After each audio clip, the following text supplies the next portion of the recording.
నమస్తే తిరిగి వార్తలకు స్వాగతం. బ్యాంకు ఉద్యోగులు తమ సమస్యల పరిష్కారం కోసం శుక్రవారం తణుకు కేంద్ర బ్యాంక్ ఆవరణలో నిరసన తెలిపారు. వివిధ బ్యాంకులకు సంబంధించి అన్ని కేడర్లకు సంబంధించిన ఉద్యోగులు నియమించాలని, టెంపరరీ స్టాఫ్ను పర్మనెంట్ చేయాలని డిమాండ్ చేశారు. వారానికి 5 పని దినాల విధానం అమలు చేయాలని, డిపార్ట్మెంట్ ఆఫ్ ఫైనాన్షియల్ సర్వీస్ ఆదేశాలు బ్యాంకు సిబ్బందికి వ్యతిరేకంగా ఉన్నాయని, వాటిని తొలగించాలని, బ్యాంకు సిబ్బంది పట్ల జరిగే దాడులను అరికట్టాలని, ఉద్యోగుల రక్షణకు ప్రథమ ప్రాధాన్యత ఇవ్వాలని, ఐబీఏ వద్ద అపరిష్కృతంగా ఉన్న డిమాండ్లను వెంటనే నెరవేర్చాలని, కేంద్ర ప్రభుత్వ ఉద్యోగులతో సమానంగా గ్రాడ్యుయేట్ విధానాన్ని 20 లక్షల రూపాయలు పెంచాలని, బ్యాంక్ సిబ్బందికి ఇచ్చే రాయితీలు, రుణాలపై ట్యాక్స్ విధానాన్ని బ్యాంకు యాజమాన్యం భరించాలని, ఐడిబిఐ బ్యాంకులో కేంద్ర ప్రభుత్వ షేరు 51% కలిగి ఉండాలని నినాదాలు చేశారు. కార్యక్రమంలో బ్యాంకు ఉద్యోగులు డి ప్రసాద్, పి వీరభద్రరావు, చరణ్, సత్యనారాయణ తదితరులు పాల్గొన్నారు. తాడేపల్లిగూడెంలో దొంగ నోట్ల ముఠాను పోలీసులు గుట్టురట్టు చేశారు. పలు ప్రాంతాల్లో దొంగ నోట్లు చలామణి చేస్తున్న 9 మందిని తాడేపల్లిగూడెం పట్టణ పోలీసులు అరెస్టు చేశారు. వీరి వద్ద నుండి 1,76,000 రూపాయల నకిలీ నోట్లు స్వాధీనం చేసుకున్నారు. ఒక కంప్యూటర్, 2 కలర్ ప్రింటర్లు, 9 సెల్ ఫోన్లు సీజ్ చేశారు. తాడేపల్లిగూడెం డీఎస్పీ విశ్వనాథ్ మీడియా సమావేశంలో వివరాలు వెల్లడించారు. తాడేపల్లిగూడెం సిఐ సుబ్రహ్మణ్యం, ఎస్ఐలు బాదం శ్రీనివాస్, నాగరాజు పాల్గొన్నారు. పోడూరు మండలం జిన్నూరులో 1.26 కోట్లతో చేపట్టిన నర్సాపురం ప్రధాన కాలువపై వంతెన అప్రోచ్ రోడ్డు పనులు, 1.56 కోట్లతో రక్షిత మంచినీటి పథకం పనులను మంత్రి నిమ్మల రామానాయుడు పరిశీలించారు. ఆయా పనులు ఏ విధంగా చేయాలో సంబంధిత అధికారులకు ఆదేశాలు జారీ చేశారు. పనుల్లో నాణ్యత ప్రమాణాలు పాటిస్తూ జాప్యం లేకుండా పూర్తి చేయాలని అన్నారు. ఈ సందర్భంగా ఆయన మీడియాతో మాట్లాడారు. జున్నూరు గ్రామం పోడూరు మండలం మీ అందరికీ తెలుసు. మరి జున్నూరు అంటే మరి చాలా చారిత్రాత్మకంగా కానీ లేదంటే మంచి నాయకత్వంలో ఉన్నటువంటి మంచి గ్రామం జున్నూరు. మరి అటువంటి గ్రామానికి సంబంధించి ఏదైతే మెయిన్ రోడ్ నుంచి గ్రామానికి అప్రోచ్ బ్రిడ్జ్ ఏదైతే ఉందో మరి ఆ బ్రిడ్జి నిర్మాణానికి సంబంధించి ఆ అప్రోచ్ కలపడం నిమిత్తం మన ఆ రోజు 14-19 అధికారంలో ఉన్నప్పుడు ఆ రోజు 1,26,00,000 రూపాయలు నిధులు మంజూరు చేసి ఆ రోజు పనులు కూడా మనం ప్రారంభించడం జరిగింది. టెండర్లు పిలిచి అగ్రిమెంట్ ఇచ్చి పనులు కూడా ప్రారంభించడం జరిగింది.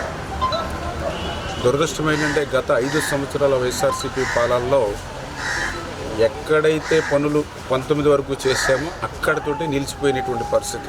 అంటే 5 సంవత్సరాల్లో కనీసం ₹1 పని కానీ, అరబస్తా సిమెంట్ కానీ చేయనటువంటి పరిస్థితి, దుస్థితి మరి ఈవేళ మనం ఈ యొక్క జున్నూరులోనే మనందరం కూడా ఇరిగేషన్లో మనం చూసినటువంటి పరిస్థితి.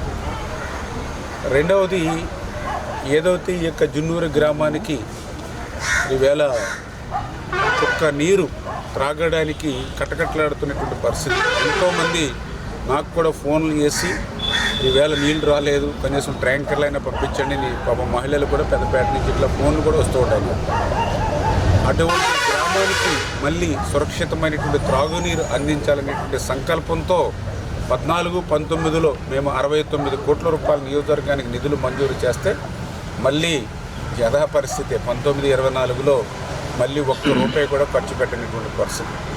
అందుకే మళ్ళీ ఈరోజు తెలుగుదేశం, జనసేన, బీజేపీ, ఎన్డీఏ ప్రభుత్వం అధికారంలోకి వచ్చాక మళ్ళీ ఏదైతే ఆ యొక్క బ్రిడ్జ్ అప్రోచ్ ఏదైతే ఇరిగేషన్ శాఖ నుంచి నిలిచిపోయినటువంటి నిధులు ఏవైతే ఉన్నాయో 1,26,00,000 రూపాయలని మళ్ళీ పునరుద్ధరించుకుని మళ్ళీ ఆ పనుల్ని ఈరోజు ప్రారంభించుకుని త్వరితగతిగా ఈ సీజన్లోనే ఆ యొక్క బ్రిడ్జి నిర్మాణ పనులు పూర్తి చేయమని చెప్పేసి సంబంధిత ఏజెన్సీని అదేవిధంగా అధికారులు కూడా తెలియజేయడం జరిగింది. తూర్పుగోదావరి జిల్లా రాజమండ్రిలో ఉభయ గోదావరి జిల్లాల ఎమ్మెల్సీ కూటమి అభ్యర్థి పేరాబత్తుల రాజశేఖరం గెలుపు కోరుతూ కూటమి ప్రజాప్రతినిధులతో నిర్వహించిన సమావేశంలో మంత్రి నిమ్మల రామానాయుడు మాట్లాడారు. అందరూ కలిసి సమిష్టిగా విజయానికి కృషి చేయాలని సూచించారు. ఇప్పుడు తూర్పుగోదావరి జిల్లా వార్తలు. జిల్లాలో రోడ్డు ప్రమాదాల నివారణకు పకడ్బందీ చర్యలు తీసుకోవాలని, వాహనదారులు అప్రమత్తంగా ఉండాలని, అవగాహనతో పాటు నియమాలు పాటించి చొరవ తీసుకోవాలని జాయింట్ కలెక్టర్ ఎస్ చిన్నరాముడు విజ్ఞప్తి చేశారు. శుక్రవారం జిల్లా కలెక్టర్ కార్యాలయ సమావేశ మందిరంలో జిల్లా స్థాయి రహదారి భద్రతా కమిటీ సమావేశానికి జాయింట్ కలెక్టర్ ఎస్ చిన్నరాముడు అధ్యక్షత వహించారు. ఈ సందర్భంగా జాయింట్ కలెక్టర్ ఎస్ చిన్నరాముడు మాట్లాడుతూ రోడ్డు భద్రతపై అవగాహన కార్యక్రమాలు విస్తృతంగా నిర్వహించాలని అన్నారు. ప్రజలు నియమ నిబంధనలు పాటించేలాగా స్వీయ రక్షణ చర్యలు చేపట్టాలని సూచించారు.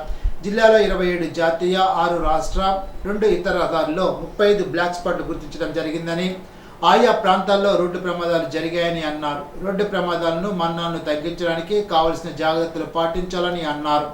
బ్లాక్ స్పాట్ల lighting, sign board, blinker signal, zebra line, speed breaker వంటివి ఏర్పాటు చేయాలని అన్నారు. ప్రమాదాలు జరిగే చోట అక్కడ ప్రమాదాలు జరిగే అవకాశం ఉందని తెలపాలని సైన్ బోర్డులు ఏర్పాటు చేయాలని అన్నారు. జాతీయ రహదారుల్లో కొన్ని ప్రదేశాల్లో ప్లాంటేషన్ లైటింగ్ చేపట్టాలని తెలిపారు. ఇప్పుడు ఏలూరు జిల్లా వార్తలు. బర్డ్ ఫ్లూ వల్ల నష్టపోయిన పౌల్ట్రీ రైతులను కేంద్ర రాష్ట్ర ప్రభుత్వాలు ఆదుకోవాలని ఆంధ్రప్రదేశ్ రైతు సంఘ జిల్లా కమిటీ కోరింది. శుక్రవారం ఏలూరు అన్య భవనంలో పౌల్ట్రీ రైతుల సమస్యలపై ఆంధ్రప్రదేశ్ రైతు సంఘ జిల్లా కార్యదర్శి కె శ్రీనివాస్ మాట్లాడుతూ, బర్డ్ ఫ్లూ కారణంగా జిల్లాలో పౌల్ట్రీ రైతులు తీవ్రంగా నష్టపోయారని ఆందోళన వ్యక్తం చేశారు. పౌల్ట్రీ రైతులు ఇటీవల నష్టాలు ఎదురు చూస్తున్నారని, బ్లడ్ ఫ్లూతో మరింత నష్టపోయారని చెప్పారు. బాయిలర్ కోళ్లు పెంచుతున్న రైతులకు గిట్టుబాటు ధర రావడం లేదని, అనేక సందర్భాల్లో కంపెనీలు కూడా మోసాలు చేస్తున్నాయని అన్నారు. అనేక మంది రైతులు వ్యవసాయం కంటే పౌల్ట్రీ ద్వారా కాస్త ఆదాయం వస్తుందని లక్షల రూపాయలు ఖర్చు పెట్టి షెడ్డు నిర్మాణం చేసి బాయిలర్ కోళ్లు పెంపకం చేస్తున్నారని, ఫీడ్ ధరలు విపరీతంగా పెరిగిపోవడం, కరెంటు ఛార్జీలు అధికంగా ఉండడం, ఉత్పత్తి ఖర్చులు పెరగడంతో లాభాల కంటే నష్టాలు ఎక్కువ వస్తున్నాయని అన్నారు. ఈ నెల 23వ తేదీన విజయవాడలో జరగబోయే 2 న్యూ డెమోక్రసీ విప్లవ పార్టీల విలీన సభను జయప్రదం చేయాలని కోరుతూ శుక్రవారం ఐఎఫ్టి అనుబంధ ఏలూరు జట్టు కార్మిక సంఘ ఆధ్వర్యంలో వైఎంహెచ్ఆర్ వద్ద వాల్ పోస్టులు ఆవిష్కరించారు. కార్యక్రమానికి హాజరైన ఐఎఫ్టియు ఏలూరు నగర సహాయ కార్యదర్శి గణసాల రాంబాబు, యూనియన్ ప్రెసిడెంట్ జగవరపు రమణ మాట్లాడుతూ, భారతదేశంలో కార్మిక వర్గానికి, కష్టజీవి వర్గానికి హక్కుల పరిరక్షణ కోసం పోరాడే సంఘాలు, పార్టీలు విప్లవ కమ్యూనిస్టు పార్టీలు మాత్రమేనని, ఆ సంఘాల కలయిక కార్మిక వర్గానికి హక్కులకు, జీతభత్యాల పెంపుకు, మెరుగైన వేతన ఒప్పందాల కోసం నిరంతరం పనిచేసే విప్లవ సంఘాలుగా విలీనం కావడం చాలా సంతోషకరమని తెలిపారు. మోదీ షా ప్రజా వ్యతిరేక విధానాలకు వ్యతిరేకంగా ప్రజా ఉద్యమాన్ని ఉధృతం చేసే దిశగా విప్లవకారుల పోరాటాన్ని విజయవంతం చేయాలని కోరుతూ ఈ సభను ప్రజలు, ప్రజాస్వామికవాదులు, కార్మిక వర్గం కదిలి రావాలని పిలుపునిచ్చారు. ఈనాటి బంగారు మాట. నువ్వు నిరుపేదవని అనుకోవద్దు, ధనం నిజమైన శక్తి కాదు, మంచితనం, పవిత్రతలే నిజమైన శక్తి. స్వామి వివేకానంద.